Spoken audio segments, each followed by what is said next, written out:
8월 21일 창세기 42장 18절에서 43장 34절. 사흘 만에 요셉이 그들에게 말하였다. 나는 하나님을 두려워하오. 당신들은 이렇게 하시오.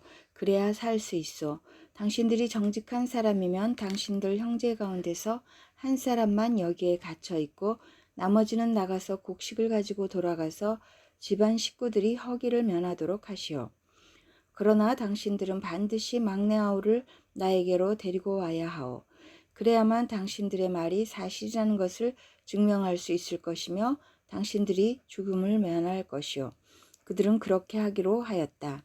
그들이 서로 말하였다. 그렇다. 아우의 일로 벌을 받는 것이 분명하다. 아우가 우리에게 살려달라고 애원할 때 그가 그렇게 괴로워하는 것을 보면서도 우리가 아우의 애원을 들어주지 않은 것 때문에 우리가 이제 이런 괴로움을 당하는구나. 르우벤이 그들에게 대답하였다. 그러기에 내가 그 아이에게 못할 짓을 하는 죄를 짓지 말자고 하지 않더냐. 그런데도 너희는 나의 말을 들은 채도 하지 않았다. 이제 우리가 그 아이의 핏값을 치르게 되었다. 그들은 요셉이 통역을 세우고 말하였으므로 자기들이 하는 말을 요셉이 알아듣는 줄을 전혀 알지 못하였다. 듣다 못한 요셉은 그들 앞에서 잠시 물러가서 울었다. 다시 돌아온 요셉은 그들과 말을 주고받다가 그들 가운데 시몬을 끌어내어서 그들이 보는 앞에서 끈으로 묶었다. 요셉은 사람들을 시켜서 그들이 가지고 온 통에다가 곡식을 채우게 하고 각 사람이 낸 돈은 그 사람의 자루에 도로 넣게 하고 또 길에서 먹을 것은 따로 주게 하였다. 요셉이 시킨 대로 다 되었다. 요셉의 형들이 가나안으로 돌아가다 그들은 곡식을 나귀에 싣고 거기를 떠났다. 그들이 하룻밤 묵어갈 곳에 이르렀을 때 그들 가운데서 한 사람이 자기 나귀에게 먹이를 주려고 자루를 풀다가 자루 아귀에 자기의 돈이 그대로 들어있는 것을 보았다. 그는 이것을 자기 형제들에게 알렸다. 내가 낸 돈이 도로 돌아왔다. 나의 자루 속에 돈이 들어있어. 이 말을 들은 형제들은 얼이 빠진 사람처럼 떨면서 서로 쳐다보며 한탄하였다. 하나님이 어찌하여 우리에게 이런 일을 하셨는가? 그들은 가나안 땅으로 아버지 야곱에게 돌아가서 그동안 겪은 일을 자세히 말씀드렸다.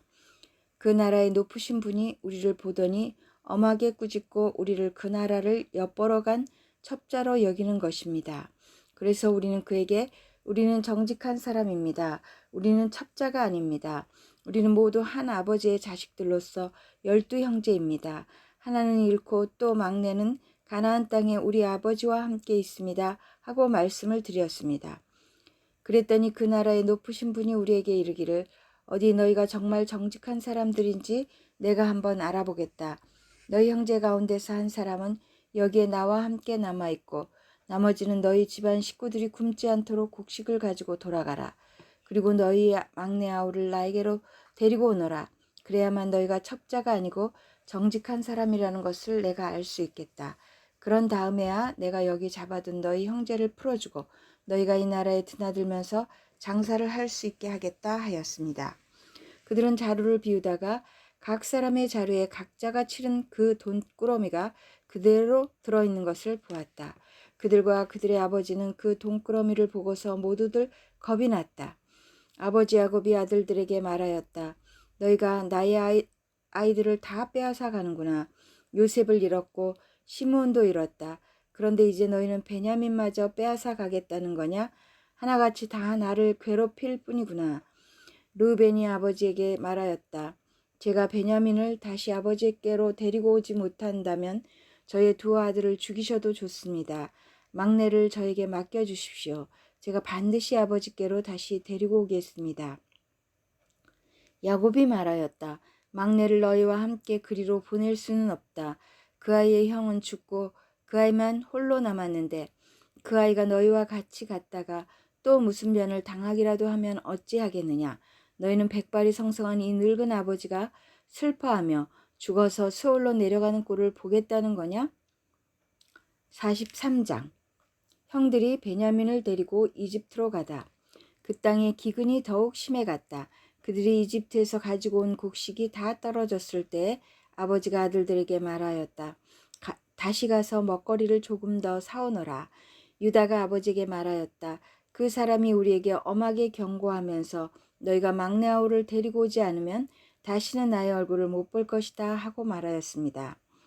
우리가 막내를 데리고 함께 가게 아버지께서 허락하여 주시면 다시 가서 아버지께서 잡수실 것을 사오겠습니다. 그러나 아버지께서 막내를 보낼 수 없다고 하시면 우리는 갈 수 없습니다. 그분이 우리에게 말하기를 너희가 막내 아우를 데리고 오지 않으면 다시는 나의 얼굴을 못 볼 것이다 하였기 때문입니다. 이스라엘이 자식들을 탓하였다. 어찌하려고 너희는 아우가 있다는 말을 그 사람에게 해서 나를 이렇게도 괴롭히느냐. 그들이 대답하였다. 그 사람은 우리와 우리 가족에 관하여 낱낱이 캐물었습니다. 너희 아버지가 살아계시냐 하고 묻기도 하고 또 다른 형제가 더 있느냐 하고 묻기도 하였습니다. 우리는 그저 그가 묻는 대로 대답하였을 뿐입니다. 그가 우리의 아우를 그리로 데리고 오라고 말할 것이라고는 상상도 하지 못하였습니다. 유다가 아버지 이스라엘에게 말하였다. 제가 막내를 데리고 가게 해주십시오. 그러면 우리가 곧 떠나겠습니다. 그렇게 하여야 우리도 아버지도 우리의 어린 것들도 죽지 않고 살 수 있을 것입니다. 제가 그 아이의 안전을 책임지겠습니다. 아버지께서는 그 아이에 대해서는 저에게 책임을 물어주십시오. 제가 그 아이를 아버지께로 다시 데리고 와서 아버지 앞에 세우지 못한다면 그 죄를 제가 평생 달게 받겠습니다. 우리가 이렇게 머뭇거리고 있지 않았으면 벌써 2번 더 다녀왔을 것입니다. 아버지 이스라엘이 아들들에게 말하였다. 꼭 그렇게 해야만 한다면 이렇게 하도록 하여라. 이 땅에서 나는 것 가운데 가장 좋은 토산물을 너희 그릇에 담아 가지고 가서 그 사람에게 선물로 드리도록 하여라. 유향과 꿀을 얼마쯤 담고 향품과 모략과 유향나무 열매와 감복숭아를 담아라. 돈도 2배를 가지고 가거라. 너희 자루 아기에 담겨 돌아온 돈은 되돌려 주어야 한다.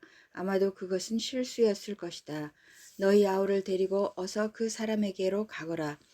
너희들이 그 사람 앞에 설 때에 전능하신 하나님이 그 사람을 감동시키셔서 너희에게 자비를 베풀게 해 주시기를 빌 뿐이다. 그가 거기에 남아있는 아이와 베냐민도 너희와 함께 돌려보내준다면 더 바랄 것이 없겠다. 자식들을 잃게 되면 잃는 것이지 난들 어떻게 하겠느냐. 사람들은 선물을 꾸리고 돈도 갑절을 지니고 베냐민을 데리고 급히 이집트로 가서 요셉 앞에 섰다. 요셉은 베냐민이 그들과 함께 온 것을 보고서 자기 집 관리인에게 말하였다. 이 사람들을 집으로 데리고 가시오. 짐승을 잡고 밥상도 준비하시오. 이 사람들은 나와 함께 점심을 먹을 것이오. 요셉이 말한 대로 관리인들이 그 사람들을 요셉의 집으로 안내하였다. 그 사람들은 요셉의 집으로 안내를 받아 들어가면서 겁이 났다. 그들은 지난번 여기에 왔을 적에 우리가 낸 돈이 알지도 못하는 사이에 우리의 자루 속에 담겨서 되돌아왔는데 그 돈 때문에 우리가 이리로 끌려온다. 이 일로 그가 우리에게 달려들어서 우리의 나귀를 빼앗고 우리를 노예로 삼으려는 것이 틀림없다 하고 걱정하였다. 그래서 그들은 요셉이 집 문 앞에 이르렀을 때 요셉의 집 관리인에게 가서 물었다. 우리는 지난번에 여기에서 곡식을 사간 일이 있습니다.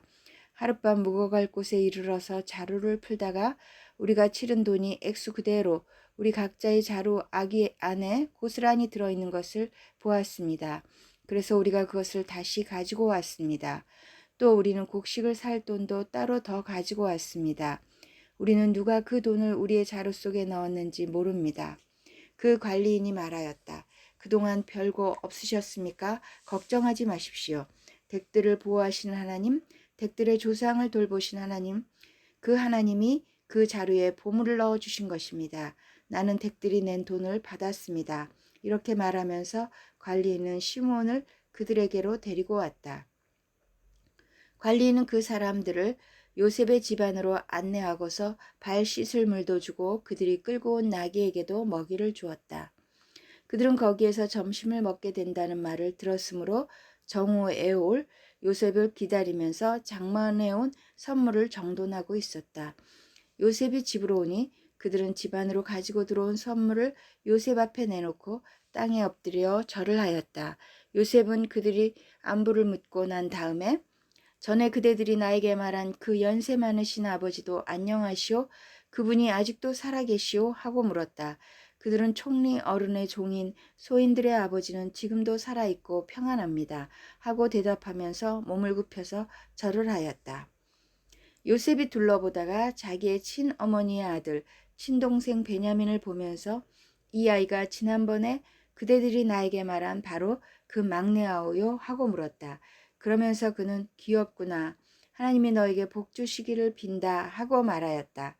요셉은 자기 친동생을 보다가 마구 치밀어 오르는 형제의 정을 누리지 못하여 급히 울 곳을 찾아 자기의 방으로 들어가서 한참 동안 울고 얼굴을 씻고 도로 나와서 그 정을 누르면서 밥상을 차리라고 명령하였다.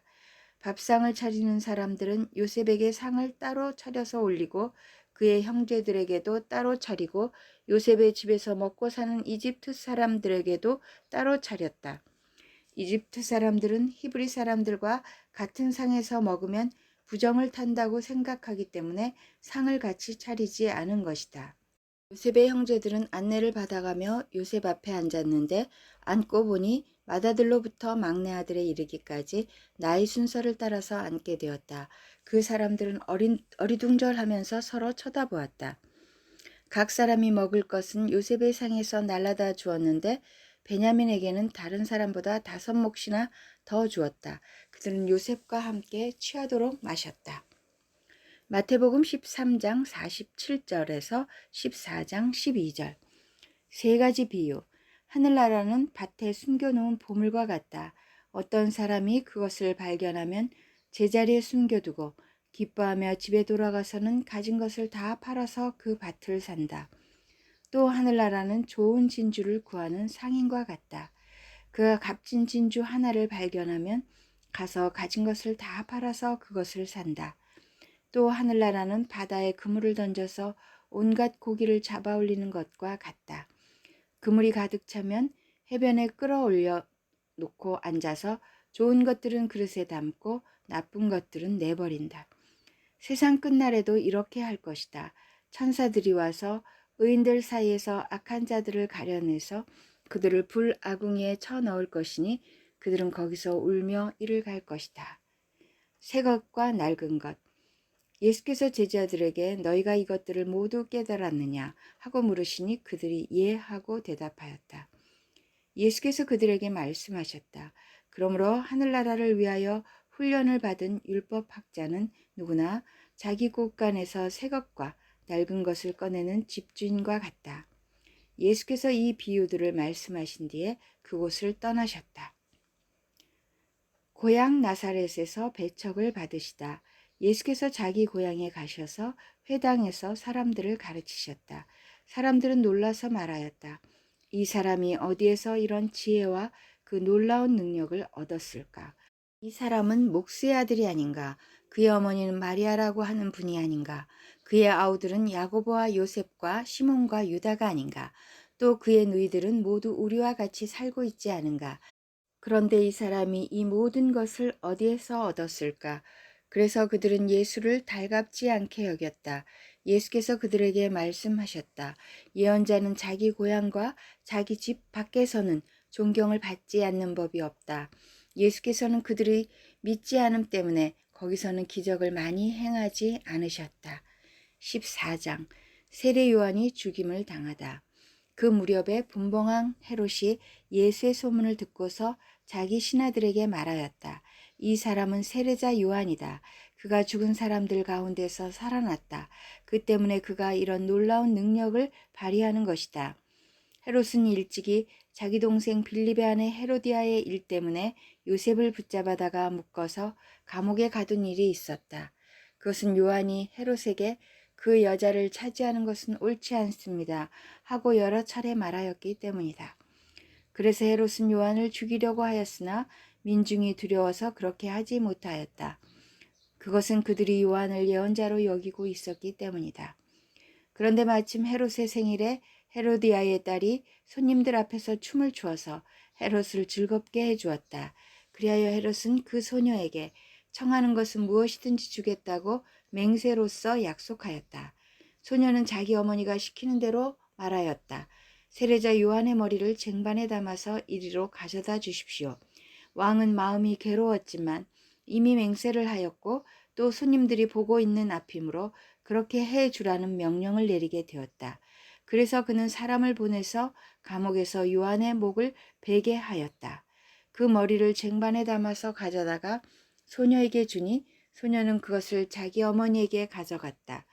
요한의 제자들이 와서 그 시체를 거두어다가 장사 지내고 나서 예수께 가서 알려드렸다. 시편 12절에서 18절. 주님 일어나십시오. 하나님 손을 들어 악인을 벌하여 주십시오. 고난받는 사람을 잊지 말아 주십시오. 어찌하여 악인이 하나님을 경멸하고 마음속으로 하나님은 벌을 주지 않는다 하고 말하게 내버려 두십니까?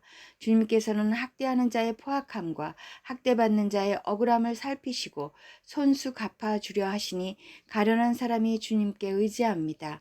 주님께서는 일찍부터 고아를 도우시는 분이셨습니다. 악하고 못된 자의 팔을 꺾어 주십시오. 그 악함을 샅샅이 살펴 벌하여 주십시오. 주님은 영원 무궁토록 왕이십니다. 이방 나라들은 주님의 땅에서 사라질 것입니다. 주님께서는 불쌍한 사람의 소원을 들어주십니다. 그들의 마음을 굳게 하여 주시고 그들의 부르짖음에 귀 기울여 주십니다. 고아와 억눌린 사람을 변호하여 주시고 다시는 이 땅에 억압하는 자가 없게 하십니다. 잠언 4장 7절에서 10절. 지혜가 으뜸이니 지혜를 얻어라. 네가 가진 모든 것을 다 바쳐서라도 명철을 얻어라. 지혜를 소중히 여겨라. 그것이 너를 높일 것이다. 지혜를 가슴에 품어라. 그것이 너를 존귀하게 할 것이다. 그 지혜가 아름다운 화관을 너의 머리에 씌워주고 영광스러운 왕관을 너에게 씌워줄 것이다. 바른 길, 그른 길. 아이들아 들어라. 내 말을 받아들이면 네가 오래 살 것이다.